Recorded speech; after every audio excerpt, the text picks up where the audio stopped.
equated the Russian occupiers with God himself and declared what he described as a holy and sacred mission in Ukraine. Putin celebrated the Orthodox Christmas holiday in church together with participants of the ongoing war against Ukraine, as well as their families and loved ones, and told them the following words. And now, for more details and further information, please see our full report. You're watching the Glav Red Chow. I'm your host, Yevgen Serov. Like this video and subscribe to the channel. Russian leader Vladimir Putin celebrated Christmas together with Russian occupiers and their families. During the church service, the Kremlin chief called the participation of Russian soldiers in the war against Ukraine a holy mission. This was reported by Russian media. In his address, President Putin spoke to the children of Russian soldiers, carefully convincing them that the ongoing war of aggression on foreign soil is, according to him, something to be proud of. The main message of his speech was a comparison between the Russian army and God. We call the Lord the Savior because he came to save people. The same goes for Russian soldiers. Allegedly, on the Lord's behalf, they are carrying out the mission of defending the fatherland, saving the motherland and its people, Putin cynically declared. The leader of the Russian Federation also wished the soldiers of the so-called special military operation and their families that their guardian angels would always be by their side. Despite the religious context of the holiday, Putin's speech, delivered to the nation, had no place whatsoever for any calls for peace. Instead, he specifically thanked the occupiers for serving the so-called fatherland on foreign soil, and called on all Russians to support the ongoing aggression against Ukraine, both in word and in deed.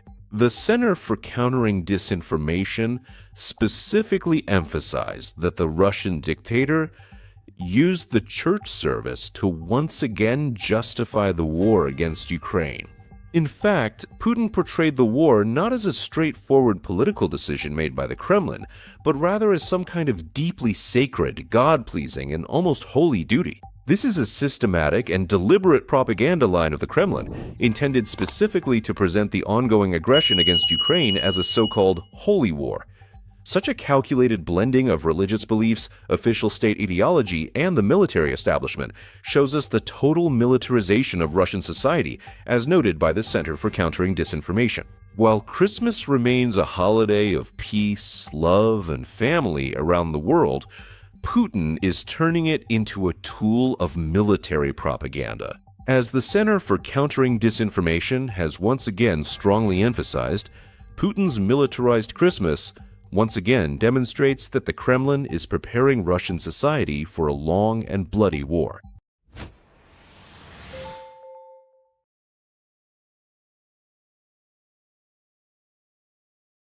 The opposing country, their foreign patrons, they will refuse to have a substantive conversation. Russia will achieve the liberation of its historical lands by military means. Putin, who has lost his mind, has decided to fight until the complete end of Russia. Putin, in principle, has already been defeated in the war, back in April 2022, when he failed to take Kiev and his blitzkrieg collapsed. Any other reasonable leader would have immediately sought a truce to save the lives of his own soldiers and the integrity of the country. But Putin suffers from a severe form of mania, a sense of grandeur that at the same time borders on a deep inferiority complex. This affliction does not allow him to admit his own defeat. After all, he swam in a submarine, flew with the cranes, took out terrorists in the bathroom, seduced a gymnast, blackmailed Europe with gas, and now he can't manage to conquer and reign in some Ukraine. Ladies and gentlemen, I would also like to ask you a question. What are Odessa and Mykolaiv somehow being left out of the equation? Why haven't we blocked them yet? Answer me, will you? Maybe we need to curb our appetite and understand what our army is actually capable of?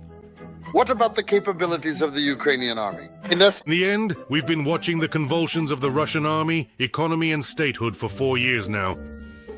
Despite the fact that the occupiers are constantly advancing, their defeat is only a matter of time. And there isn't much time left. Even the most fanatical propagandists among their own people no longer believe in victory, or even anything resembling victory. How is that? It's a regime at the top. with some KVN comedian, a satirist like Zelensky at the helm. It turned out like this. He held out, you see, he managed to endure. This is actually a kind of cultural and civilizational expression.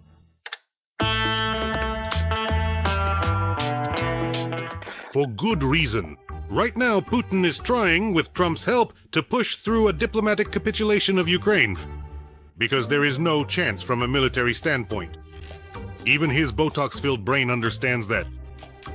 If the adventure with the Kremlin's peace plan fails, and it will, then Putin and his inner circle will urgently, they'll need to look for a backup airfield to escape from an international tribunal or their own enraged population.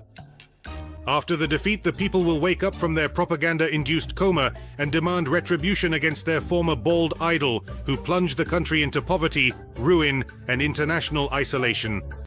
Even though he promised greatness, a Russian world from Kamchatka to Lisbon, and as a bonus, to take revenge on the Pechenegs. Our country has gone through serious trials more than once. It was tormented by the Pechenegs and by the Polovtsians too. Russia overcame all of them. Why did they even let him out of the hospital?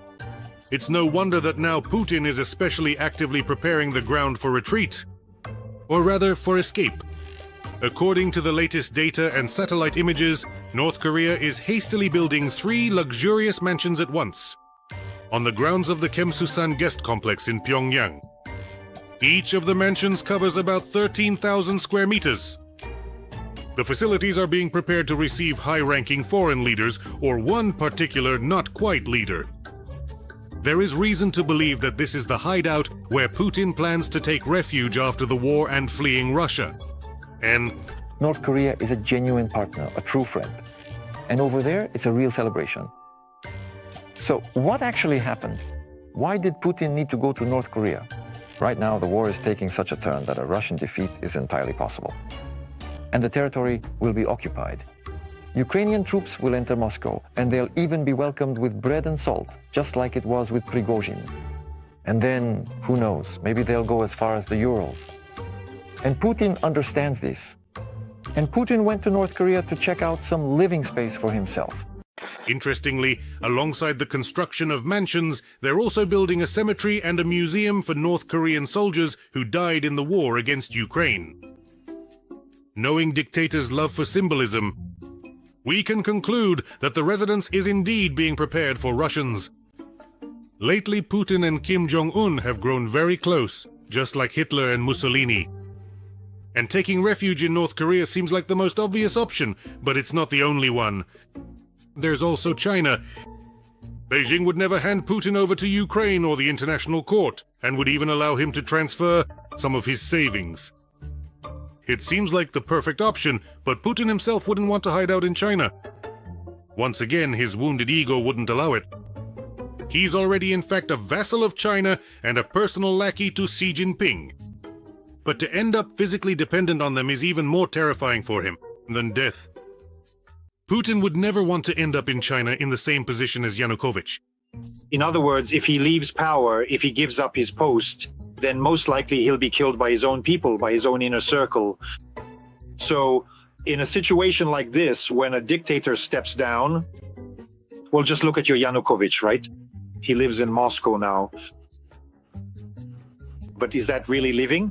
Just imagine Putin, a man who considered himself the ruler of the world, who was at the head of a nuclear superpower, formerly the largest in the world.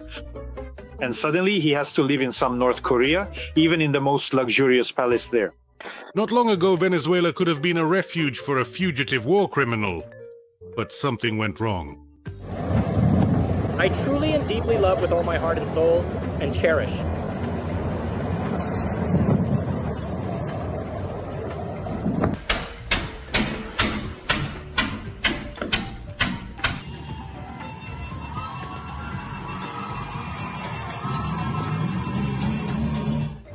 The distinct aroma of napalm in the morning.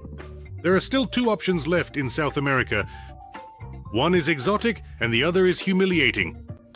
The exotic option is to lie low in Nicaragua. There, a marginal regime rules, which exists solely thanks to financial handouts from Moscow. Everything is run by the local version of Lukashenko, Daniel Ortega.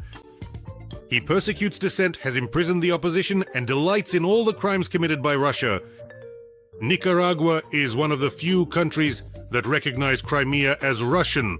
We have gathered here today for the significant occasion of signing documents on cooperation between the Donetsk People's Republic, the Luhansk People's Republic, the Zaporizhzhia and Kherson regions, as well as Sevastopol on one side and the Republic of Nicaragua on the other. And also President Ortega and his vice president, who is also his wife, Oh, how convenient. openly supported Russia's full-scale invasion. They told Ukraine that they recognize all the occupied territories.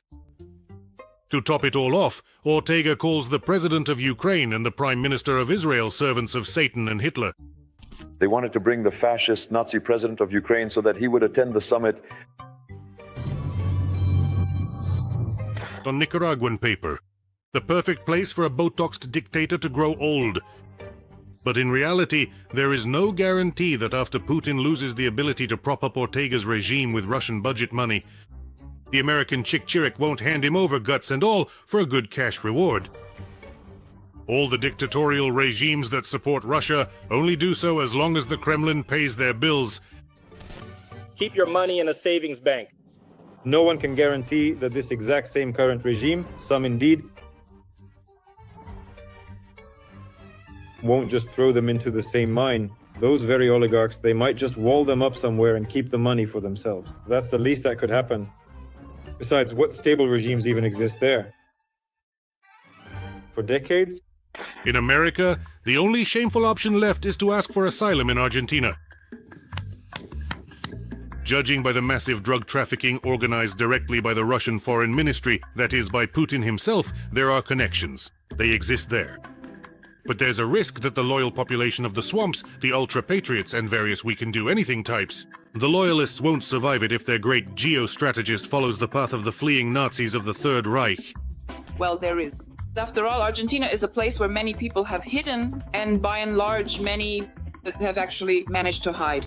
But it's not all so rosy. There are some nuances. He isn't exactly being awaited there with open arms. Because at the first request from the Americans, I think they will hand him over. Well, except maybe for the initials in Cuba. Putin is a coward and a paranoid, which is why he's obsessed with his own security. During his time in power, he has built dozens of secret bunkers and hideouts all across Russia. For every possible scenario, there's a bunker under the Kremlin, one beneath the rock in Gelendzhik, one in Valdai in the Nizhny Novgorod region, the one Trump is so concerned about. Foreign Minister Sergei Lavrov is sending signals to Washington. According to him, on the night of December 29th, Ukraine attempted to attack Putin's residence in the Novgorod region with drones. In the sky, it was destroyed. 91 drones, claims Lavrov. No evidence whatsoever. Neither he nor the Russian military provide any proof for their words. But Putin's main storage facility, and that of his doubles, was built in Altai. So far away that neither an uprising crowd could reach it, nor a nuclear missile could find it. The construction is personally overseen by the head of the central bank, Hermann Greff. Which means this is no ordinary dacha, but one with Koshai's needle. Hermann Greff, that is, Sberbank of Russia, bought this airport in Gorno-Altaysk in April, literally just a month and a half ago. It's not needed for any business, for anything of mine, it's unnecessary. This could only be necessary if the Tsar really intends to hide in these mountains, along with the locals, and we'll discuss that now. Putin knows that he is a war criminal and the main villain on planet Earth, and like any criminal, he is afraid of being caught and punished. That's why he frantically digs bunkers and looks for escape routes. But he won't be able to hide for long. If he doesn't believe it, he can ask Saddam Hussein.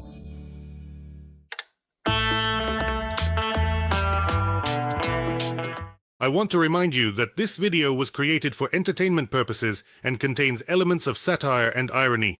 All facts and events are presented in a hyperbolized or exaggerated form. This is done to create a comedic or dramatic effect.